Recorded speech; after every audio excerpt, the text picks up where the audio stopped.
I didn't wake up one day and decide to stop forcing friendships. What actually happened was that I got tired of feeling lonely while surrounded by people. That feeling is worse than being alone. For years, I was the one who always reached out first, the one who checked in, the one who remembered birthdays, sent long messages, made excuses for silence. I told myself, they're just busy. I told myself, friendship takes effort. I told myself everything except the truth. The truth was, I was forcing myself into spaces I was never truly welcomed in, and I didn't realize how much it was costing me until one small moment changed everything. It was a random evening, nothing dramatic, no argument, no betrayal. I had sent a message, something simple, a question, an opening. I watched it get delivered, then read, and that was it. No reply. Hours passed, then a day, then days. But here's the part that hurt more than the silence. I saw them posting, laughing, living. So it wasn't that they couldn't reply. They just didn't want to. And something inside me finally cracked. Not loudly, not angrily, quietly. I asked myself a question I had been avoiding for years. Why am I working so hard to be chosen by people who don't choose me back? That night, I didn't cry. I just felt empty and strangely clear. I started replaying memories I used to ignore, how I always adjusted my personality depending on who I was with, how I laughed a little louder than I felt, how I stayed longer than I wanted, how I apologized for being too quiet or too deep, how I felt anxious before meetups and drained afterward. That wasn't friendship, that was performance, and I was exhausted.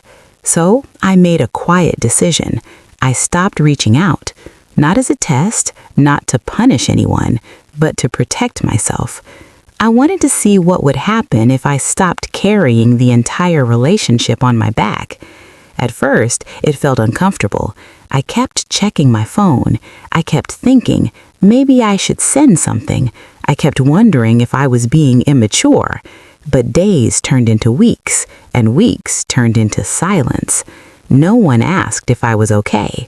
No one noticed I was gone. No one knocked. And as painful as that was, it was also incredibly revealing, because clarity hurts before it heals. I realized something important. If a friendship only survives when you're the one watering it, it was never mutual. It was dependency, or convenience, or habit. Letting go felt like failure at first. I felt guilty, like I was giving up.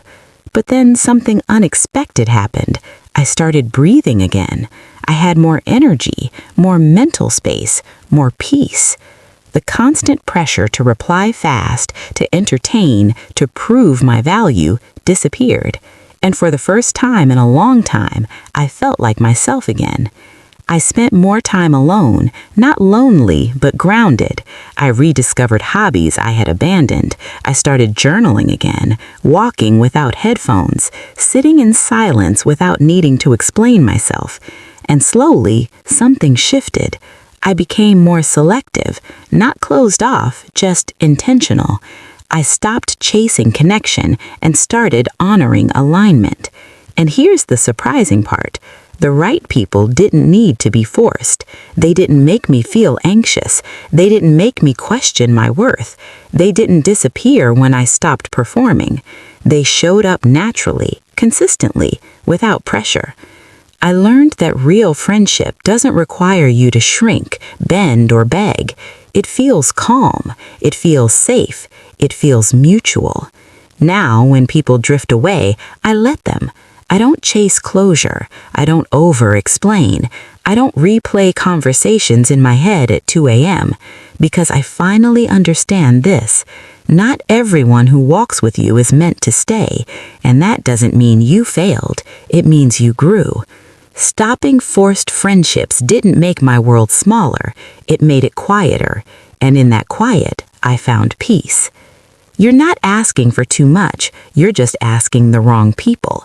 Effort should feel shared, not one-sided. Loneliness around people is a sign, not a flaw. Peace is better than forced connection. Being alone is not the same as being unworthy. If this story felt personal, it might be because you're standing at the same crossroads, and maybe it's time you stopped forcing friendships too. See you on the next episode.